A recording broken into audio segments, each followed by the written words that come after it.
Hey, listen, do you think you need a day off? If you are even having the thought, then you need a day off because your brain doesn't usually even consider that possibility.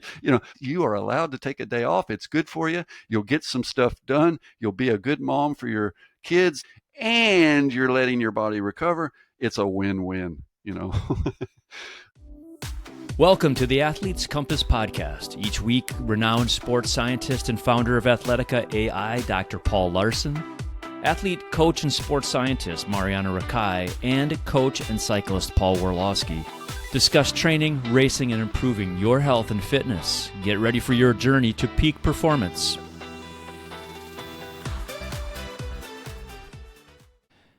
Hello and welcome to the Athlete's Compass podcast, where we navigate training, fitness, and health for everyday endurance athletes.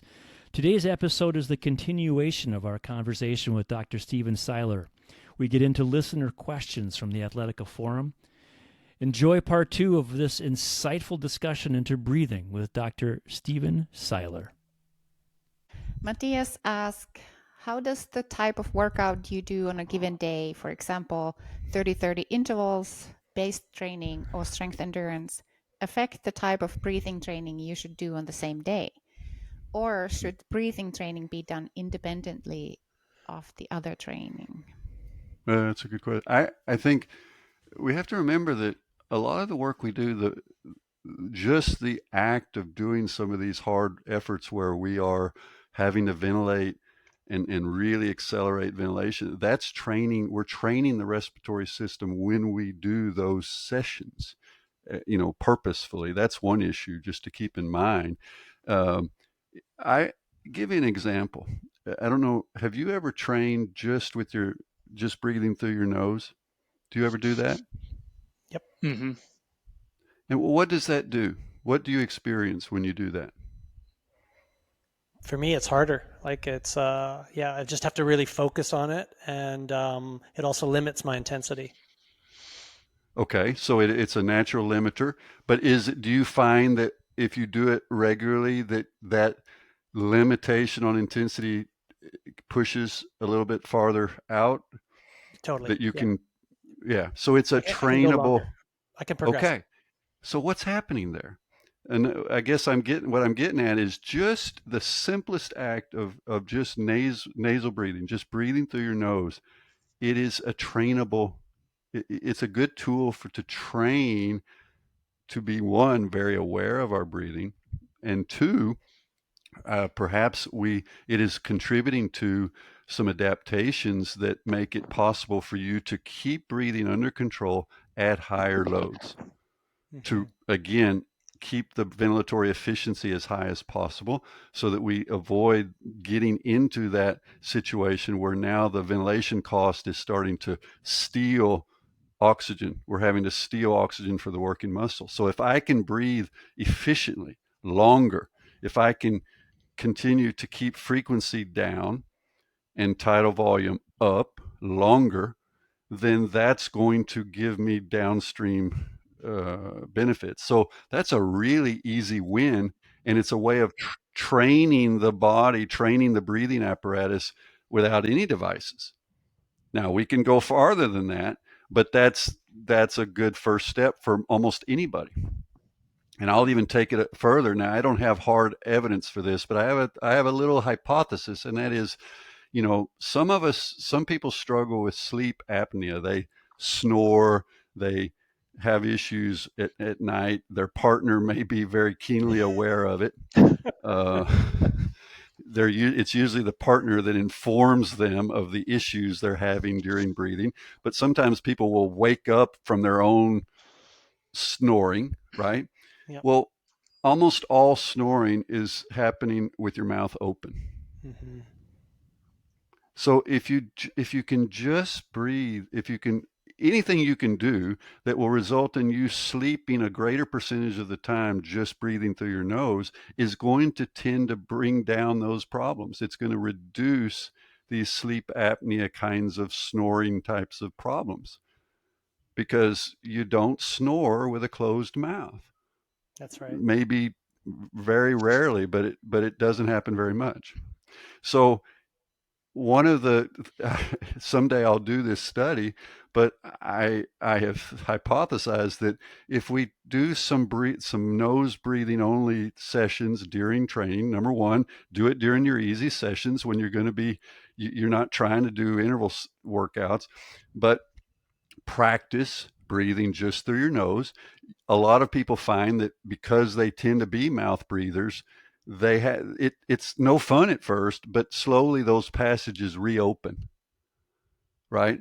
And they get better, as you talked about. They get better at being able to move air in and out of their lungs just through the nasal passages. There are some advantages to that. The air is filtered, the air is warm, there's probably nitrous oxide released that as a function of moving through these passages. So there seems to be some positive benefits, but it may also carry over to your sleep. Sleep more with your mouth closed. So that would be a double win, right? And that's a super cheap training intervention.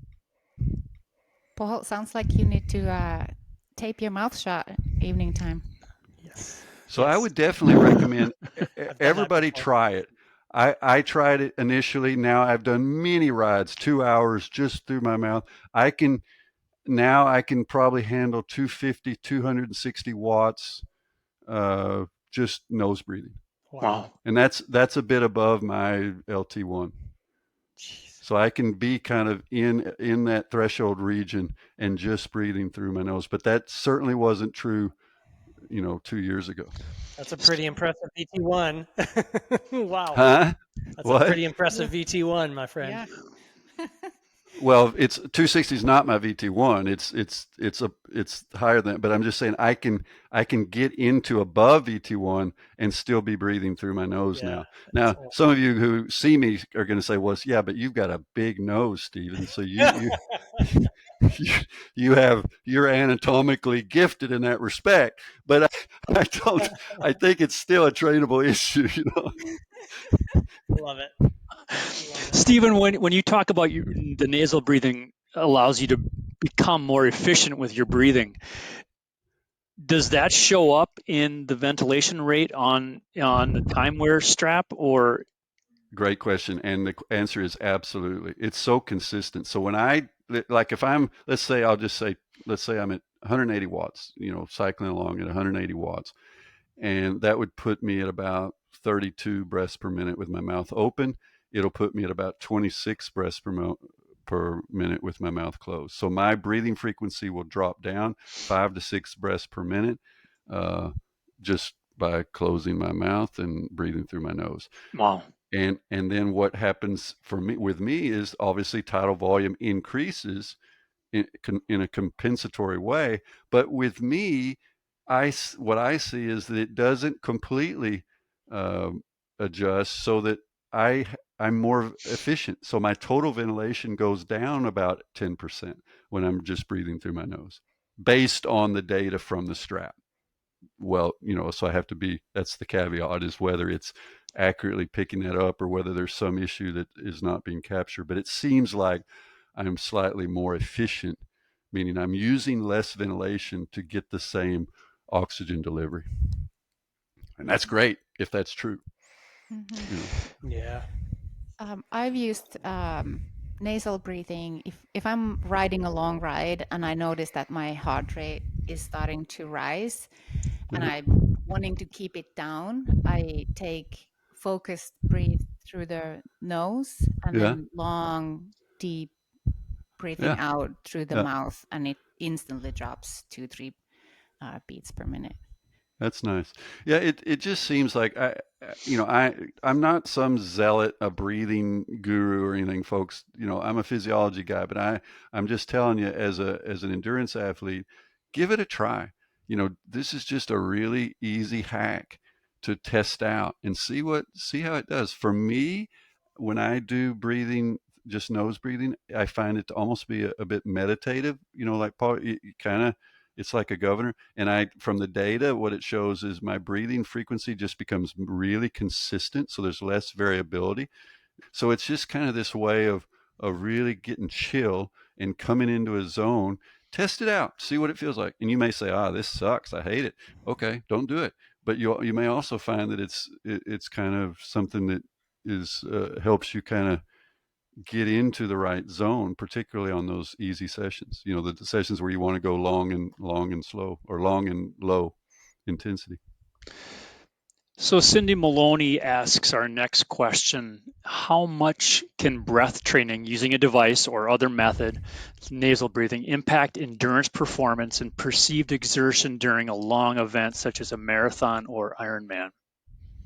Yeah, it brings us back to what the systematic reviews say, and they're equivocal, meaning that there's no consistent data to show that respiratory muscle training is positive or negative, or some studies suggest positive responses, other studies show no effect, and I think that's a function of the fact that it's individual. So all of these questions I'm going to end up answering similarly, is that I think there will be athletes that will benefit from respiratory muscle training and other kinds of breathing focus to help them learn how to breathe more abdominally. There's different strategies to try that, and then see what fits and what works. And you may be an athlete that benefits, but you're going to have to, with your coach, kind of systematically do some experiments on your body and see how it responds, if that makes sense. I don't really know of any other way to deal with this, because this is what it's all about, folks, is this individual response that we're trying to deal with. We're all different. And so we're not, we can't use cookie cutter solutions on very individual responses. Yeah, I couldn't agree more. Great answer.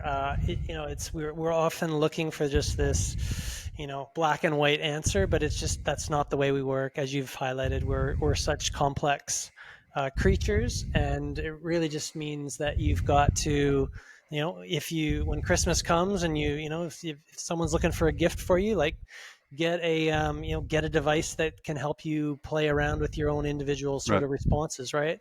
Like a breathe way better bag. We've talked about that before, and this is a fun one. Just let's do a bunch of breathe way better, exercises interspersed, and then let's see how that's sort of affecting us. A VO2 max response, for example. So yeah, I mean, there are some basics that are fairly inviolate. We talk about there's a decent framework. You need, let's say, the thing I've spent the most time on, training intensity distribution, and you're pretty safe with you saying, most of the training you do is going to be below the lactate threshold, or in the green zone, but then some of the training is going to be in a higher intensity, and that gives you a starting point. So there are some physiological truths that we know, but so we're not trying to, neither Paul or I are trying to say, hey, none of the things, everything's individual. There's some frameworks that are we've got 100 years of data on, but now we're getting to the level of detail that says now we've got to think individual. And I was given a symposium talk in Italy back in the first week in July, and I was saying that, look, as scientists, we'll take a group like a group of n equals 30, and we'll take the average response to some interval session or the average response to some respiratory muscle training, and that's the way we do. We try to look at generalizable results. Is this better on average for everybody? And then we take our data to the coaches, to the elite coaches of Visma or some top team, and they're saying, well, I'm sorry, but I do not have a single athlete that is not a n equals 1. They're all off the charts. They're not on the normal distribution by the time they get to me, at this level. So I have 30 times n equals 1. Yep. You have n equals 30. Those are different worlds. And so that's kind of where we're at now, is with technology, with wearables, with the different tools we have. We're trying to help not only the Formula One athletes, the elite athletes, but now we can also talk about the the age groupers and the recreational athletes is helping all of us treat ourselves as the individuals we are, and and and tweak those good general practices to our specific needs. So I know you hate the it depends answer, but embrace it. Embrace the fact that you're a unique athlete, and that we're trying to help you uniquely learn from both elite performers and coaches, but also just learn from experimenting on yourself. That's a useful thing to do, and especially at certain times of the year. I would say your off season, maybe let's say November, December, it's a good time to experiment, you know, before you're starting to crank up for the next season. Uh, Try out a few things, see how it works, and test your body. I used to put out like a Christmas list of experiments you could do on yourself, and it was pretty popular. So maybe I should keep doing that. But it's about this, being a bit experimental ourselves, and understanding that, hey, we can test things out and see how they work, and if it doesn't work, it doesn't work, and we move on. I've been doing some heat adaptation stuff. It's really interesting. In Norway? Yeah, the way and the way I've done it is sitting up in my loft. Normally, I have this roof window and everything's, it's well ventilated, and I got 4 fans and everything. But when I was doing heat adaptation, I put on a winter fleece that up to my neck. Then I put on a hoodie. Then I shut all the windows, turned off all the fans, and ride for 70 minutes at a decent pace, and just get cooked. And so, and then I was measuring, the degree of cooked I was over several workouts, and using the breathing, and absolutely the breathing frequency goes up as, no doubt, my core temperature is going up, and this is feeling worse and worse and yuckier to have to ride when you're just cooking yourself. But it gets better, and so with a few instruments, we can actually become our own little laboratory and really start to understand our own bodies, and how we respond. Yeah, I've experimented with the heat training too, and the hardest part is the mental self-talk. Yeah, yeah, Um, because you can make it go away so easily. Just take off the Yeah. hoodie. yeah. Yeah. So you mentioned an interesting point there, and I want to double tap that. Um, you say that your breathing frequency goes up when you're heat training. You said 70 minutes of biking. Um, at what point do you call it quits? Like, do you have some? Obviously, you've been experimenting. You know your breathing rate. Do you have a threshold where you say, okay, this is enough stimuli? That is such a great question.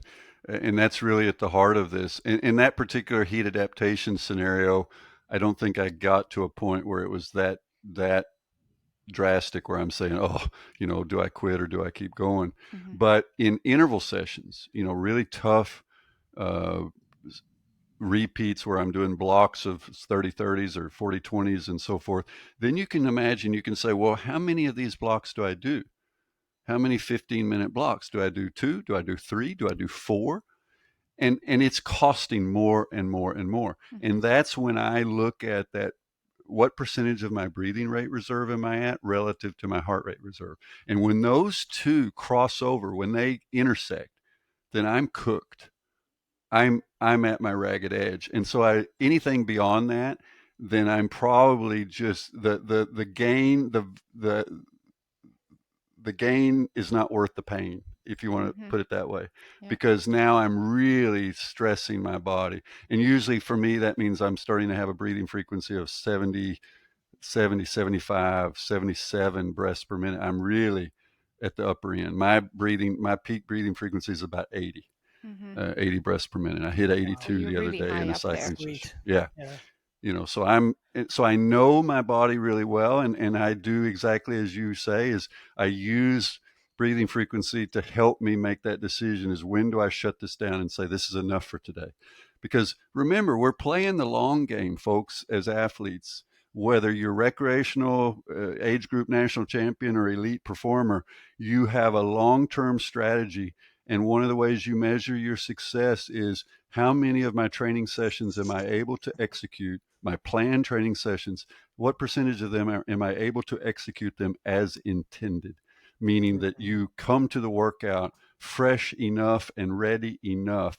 That is a very simple measure of the success of your training and your success in managing your body and resting when you need to. And so and breathing frequency is just one of a number of tools that can help us make good decisions about when is it enough, because the signal that we've generated enough signal, we've got a good signal for adaptation, and any more is just adding recovery. It's extending the recovery demand, right? And one of the ways I tell people is, on average, in your training, you need to be on a recovery clock that's 24 hours long. Meaning, if you're training pretty darn regularly, pretty much every day, then on average, you need to be recovering on a 24-hour cycle. If you're not, if you're consistently under recovered day after day after day, that cannot be sustainable. It's like withdrawing more money than you're making. Your bank account slowly drains, and pretty soon you're overdrawn, right? Well, it's kind of the same with training. So we're managing this whole process in a way that we says we got to generate signal. We want to turn on adaptations, build more mitochondria, build more capillaries, get more blood volume, all those things, build technical efficiency. But workouts are costly to the body. Workouts do stress, they damage, they mechanical load, muscle damage, immune function gets delayed. You have autonomic nervous system responses that become out of whack. You have different issues that are systemic. So adaptations are cellular, but the stress responses are systemic primarily. And so we're playing a management game. Get the most training value for a manageable amount of stress. And if you are not willing to take rest days, if you're not willing to listen to your body, you're going to go into a deficit. You're going to stagnate, and so these are the kinds of, the decisions that breathing, that AI can help you with, that different metrics. This is what we're trying to use all of them for, is just kind of a management process. Signal versus strain, you might say. Does that make sense? Totally, And it's a Stephen. long-term process. It's a Yeah. long game. Yeah. We've taken a page out of your book, and we continue to try to amplify it. I think you've told us many times it's not about no pain, no gain. The next session is the most important session, and we try to promote that here. So yeah. So it's the same story, but we're just adding maybe a new tool in the toolbox, and that's this issue of breathing, and then the AI adds to that. Maybe you can join us on our heat sessions that I and Paul coach on velocity. Have you heard about velocity, Stephen? No. It's really cool, interactive, training group platform, very social, and but it's you're hitting your own individual targets on it, as opposed to maybe Zwift, where it's just like you're kind of having a race against everyone. Are you tethered in some way, like some of the group training sessions on Zwift, so that even if you're going 300 watts and I'm only going 200 watts, that we're still together? Exactly. Yeah. Cool. Yeah. Wow. If you don't mind, I wanna tie the velocity into the breathing and high intensity intervals, and because I've noticed that Paul Laursen, he has his own way of breathing at high intensity, which is different than most of the other athletes. Like some of them clearly breathe more up top. Mm-hmm. And Paul has a very deep way of like breathing forcefully out when he's doing intervals, and it's like very different than from the others. But I know when he's working hard, and there's no way around it. Say one more time what you see with Paul. What does he do when he's really working hard? when he's working really hard, he has a very forceful breathing out Okay, exhalation, right. exhalation. So Yeah, I'm wondering, so obviously his volume is higher, but maybe the breathing rate is a little bit lower than what I hear from the other athletes. right. And and this is, there's so much to unpack here. It's really interesting. We need to understand that initially the active process is the inspiration. So we use the musculature between the ribs to lift the ribs and pull down the diaphragm. Okay, and that creates this extra volume and the lungs expand. And that's active. So we pull on the ribs, and the ribs that stores energy. So then at low intensities, when we exhale, that's just passive, meaning that elasticity that we've kind of stretched, and now we get that energy back, and it just squeezes the air out. So initially, the the outward exhalation is essentially free. Does that make sense? Mm-hmm. Yeah. But then as intensity goes up and as Paul starts working harder, now he has to also actively push the air out. And that's when we hear him, that's when we hear the athlete. You don't hear so much the inhalation, but you hear the, and that's when we know breathing is starting to become a bigger cost, right? For sure. And back to velocity, it is fully gamified. So it's like, yeah, believe me, there's a game going on. And all I'm doing is all my very best to move air, enhance my VO2, and hit my targets that are right there Yeah. in the front. And everyone gets to see when you hit your target and you get your points. You get your points for Okay. hitting your prescription of the day, kind of thing. So Okay. Oh my that's why, yeah. gosh. But You guys are gluttons for punishment. oh, it's super fun. You'd love it. You would love it. Yeah, I'd get all, yeah, that just Yeah. sounds like something that would get me in trouble. Yeah. I'd get addicted to that. Yeah. Yeah, it's super fun. And as a coach, I can blind everybody Oh, so yeah. they don't know their target. They just need to go by feel. And Yeah. some people Oh yeah, that's hate me interesting. for that, but Well, yeah, and you touch on a really interesting thing is just is how do we respond to feedback? Do we do better with it or without it? Because sometimes I think you can make arguments in both directions. Feedback can be constraining because we train to the feedback too much. I think there's classic examples of that in the Tour de France where athletes have just said, screw that, I don't want any data, and they've had their best, because they've been willing to push harder. They've crossed some mental thresholds because they didn't have that feedback. But it can also go the other direction. That it's useful. It helps you control yourself. I see a lot of that. People, when they are blinded, they push harder. Yeah. Does it work? Do they do better, or do they just shortly do better and then fall apart?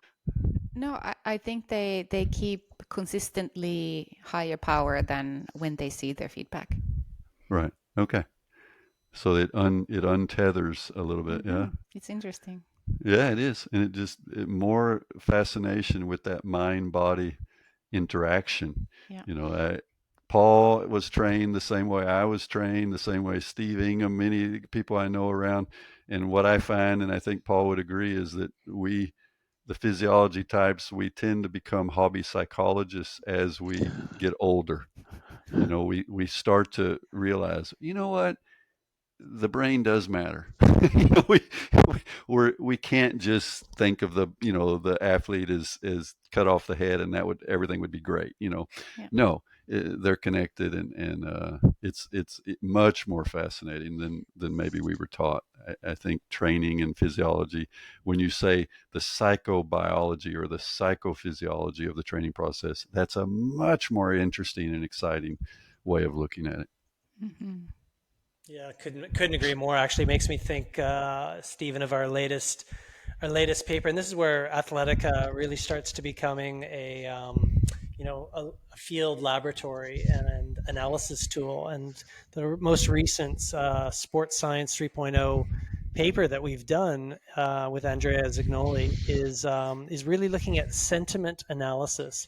So basically, where it's analyzing, we've had over, I think 55,000 entries in terms of the data points on this whole analysis, and we're actually able to take the athletes' comments that they're leaving for the AI feedback, and we're actually detecting a new strain marker, and it's in the words and the language Yeah. that an Yeah. athlete actually uses. So we can now, and we've published this in SBSR, and it's basically we've got a new internal strain measure, I guess. It's kind of like HRV. It's like, when you're expressing your comments in Athletica, well, you can see when you use bad, or sentiment words that are negative as opposed to joyful, right? So it's Right. Right. and it's fascinating, and this is going to be in a future version of the coach version. This will be a new internal strain marker that is accessible for coaches, so they can know when their athlete is expressing generally negative sentiments. So yeah, Right. it's kind of Well, cool. I almost have to tell you a little story. If you're a Tour de France fan, you may have heard of a Norwegian athlete named Jonas Abrahamsen. He won a stage. He did a 200-kilometer break this year, and managed to hold out and win the first a stage. And it was the first Tour de France stage that Uno X team has won. The reason I mention him is because 2 years ago, when we first started using this data hub that John Peters developed with Uno X, and now Visma has their own version, that was one of the types of data that was in the hub was reports from the DS, but also after reports from the athlete after stages, and saying, how do I feel? How did it go? And so forth. And this kid, Jonas, we were just astounded because every stage, it just didn't matter. He was so positive. He was just, I got diamonds in my legs. He just had this enthusiasm. And I thought, man, that guy, something good is going to happen with this guy. And he is just this amazing positive force. And you see it in the words he uses. Yes. But there was one time point, a year or so ago, where even he said, you know what, I'm tired. And I thought, man, those coaches need to really zero in on that, because if Jonas says he's tired, he's exhausted, because he's so positive. So you have his baseline, his normal sentiment. If he deflects downward even a little bit, that means a lot with Jonas. Now, with other athletes, it might not, because they complain a little bit more. You know what I'm saying? So you have to know how your athlete uses words, how they speak, what's their vocabulary, what do they put into the term I'm tired, or what do they put into the term heavy legs, and so forth. So it's again, it's individual. But the sentiment, I think, is a fantastic tool, and that's where large language models and some of these tools that we have with AI can really do a nice job. And it's that data is there in the background, waiting for us to use properly.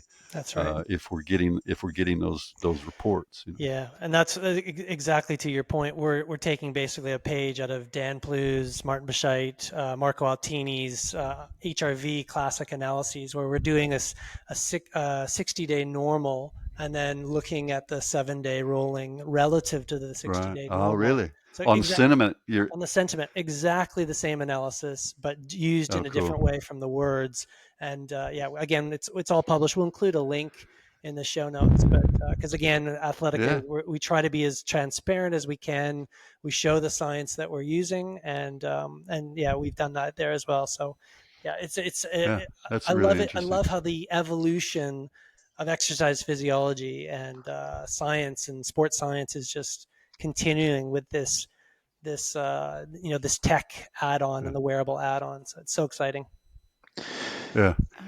As a female athlete and coach for many female athletes, I want to throw in the sentiment analysis to tie it into their, menstrual cycle, because Yeah, you and might find HRV too something fits in with that super too. interesting. Yeah, Luteal phase.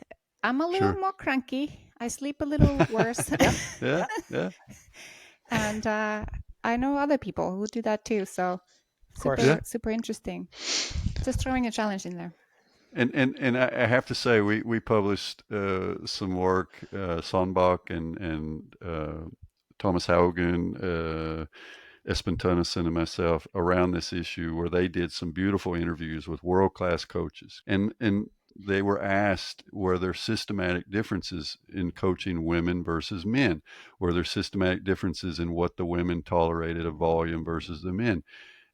Because of the menstrual cycle or because of whatever. And the basic feedback from the coaches was, they said, well, any differences that we see are the individual differences, they far outweigh any systematic differences that we can ascribe to to sex, Yep. to male versus female.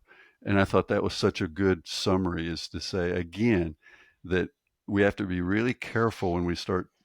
It's important that we talk about the menstrual cycle and that we are sensitive to it, but we don't want to make the mistake of saying that everybody is going to respond in a similar fashion, that every female is going to have this pattern. It's not the case.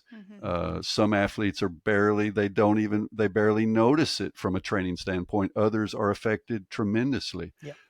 So once again, generalizations are really dangerous. Dr. Seiler, we just have a few minutes left, and looking ahead, what do you think the next frontier in breathing-focused performance science? I mean, what's coming next? Are we heading towards these kind of personalized breathing biometrics, like how we use HRV or power profiles today? Yeah, I mean, I don't want to oversell any particular variable, because I think that's been one of the places where we make mistakes. I think the best way to think about training monitoring is to think of triangulation. I mean, that triangulation is a powerful tool in many areas. It helps us know where we are uh, with triangulation. And what are the 3 points in the triangle? One is just measuring what we're actually doing accurately, and we have great tools for that, power meters and good GNSS, GPS types of tools. We have some physiology we can get at. We've got lactate, we've got heart rate, and now breathing comes in as maybe a new tool there that's going to be very accessible in a way that it never has been before. And then we have perception, we have sentiment, we have RPE, we have some tools that are both acute and chronic around just what is this beautiful brain of ours, what is it telling me about how my body is responding, how I feel today, and so forth, and really listening to it and being sensitive to it. So that's the triangulation. And I think it doesn't mean we have to measure all three of those every day, but on average, we're using all three Yes. to get a picture. So breathing comes into that package as a potential improvement on one of those points in the triangle, if that makes sense. So I don't want to overplay it, but I do think it can be useful. And we have to put it in that perspective, that's what we're trying to provide the athlete, is a kind of and the coach is a heads up display. Like, I talk about pilots, flying at the 2 times the speed of sound or whatever they're flying at, and they have to, they need to be able to keep their head up on the horizon. If they're looking at all the instrumentation, the risk is they're going to fly into a mountain. So we want to be able to give them just what the key information they need. Well, what do? Well, they put it in a heads up display so that they keep their eyes up, but they still can see the gas gauge and they still can see their elevation. They have the minimum number of variables that give them a good picture of where they are. That's really what we're trying to do with Athletica, with monitoring, with these different tools. And we don't want to use more variables than we need, because that tends to create confusion. So what is the fewest number of variables that give you a good oversight of where am I from day to day? And it can be some AI as a tool. It can be breathing. It can be heart rate. It can be just being tuned in to perception. Find your help. Let's help each other find that set of tools. And it'll be a little bit different for different people and maybe different sports. Amazing. And Stephen, one of the key themes in the podcast really kind of came down to, at least the answer was all around the individual. So can you speak to that common thread and to that common athlete? What lens should they take on their own journey to make themselves better in the future? I guess I would want to say most of the people that are listening to this probably should give themselves a pat on the back more often, and say, hey, you're doing a great job, because you have a real job. You have children, you have a house, you have a partner, you have life to work with, and you're still training for an Ironman, and you're making it all work. But give yourself a break sometimes. I think I know that is about the wishy-washiest answer you can get from a physiologist, but I find that it's amazing, because most of the people who are listening to you, they are overachievers, right? They're trying to get the most out of every day. So it's not an issue. There's almost never a question that you're having to kick them in the butt and say, hey, come on, work harder. That's not the problem. It's almost always saying, hey, listen, do you think you need a day off? If you are even having the thought, then you need a day off, because your brain doesn't usually even consider that possibility. So if that's what I need to do and you need to do as a coach, to give people confirmation that yes, you are allowed to take a day off. It's good for you. You'll get some stuff done. You'll be a good mom for your kids, and you'll be able to pay some bills on the internet, and you're letting your body recover. It's a win-win. So that would be my take-home message. Is don't be afraid to give yourself a break, folks. You're all great. You're all overachievers. So don't let perfection be the enemy of the good. Wow. Such an awesome way to wrap up the podcast. Don't you think, MJ? I think he's speaking to you, no? I feel I feel I can reflect on that for sure. Yeah. That was mic drop. Yeah. But that's Good. Well, it made me reflect. My son, who is 14, he has turned. You know what happens to athletes 14, 15? They just turn it off, and they can't turn it off. Yeah. And I've witnessed it that this summer he's been training like crazy. Yeah. And yesterday he was a little bit in a slump, like he couldn't, like he pushed through, which he needs to learn too. But at the same time, like you're risking always that injury, right? So I'm there like, no, I think this is enough. Like you look a little lethargic, and you don't have your usual energy. Like maybe we'll just walk home. But he just like, no, I'm gonna finish this and I'm gonna do this, and he did. But that's a good time for young athletes to learn to listen to that. But I have to say, I'm not a very good role model, because I also push through. So it's a learning. I want you to give your son some homework. It'll take 1 hour and 46 minutes, but I want you to have him listen to a YouTube video. It was me interviewing Niels van der Poel, two-time world record holder, two-time gold medalist in speed skating. That interview and his journey as a young athlete, and disillusionment with becoming a junior world champion and feeling he'd missed out on a lot of life, and reorienting himself and training on his premises, his to make it sustainable. Have your 14-year-old listen to that talk, because I found that Niels is one of the most amazing, reflective, really tuned into himself. So that might, he might find that to be interesting. And he's at 14. It sounds like he's tuned in enough and he's focused enough that he would understand what's going on when he listens to the interview. Thank you so much. And that's on YouTube, isn't it, Stephen? And I think we can include it is. Include that link in the show notes. That'll be be fantastic. And I've seen that one. I might rewatch that one myself. Amazing. Fully. I appreciate it. Well, Dr. Seiler, thank you so much. Yeah, this was fun. Amazing. I'm sorry that I gave the same answer every time. It is, but I hope I contextualized it a little bit. You did. It was awesome. It was so Amazing good. job. So good, Stephen. Thank you. Can't thank you enough for everything you give to the field we're all so passionate about.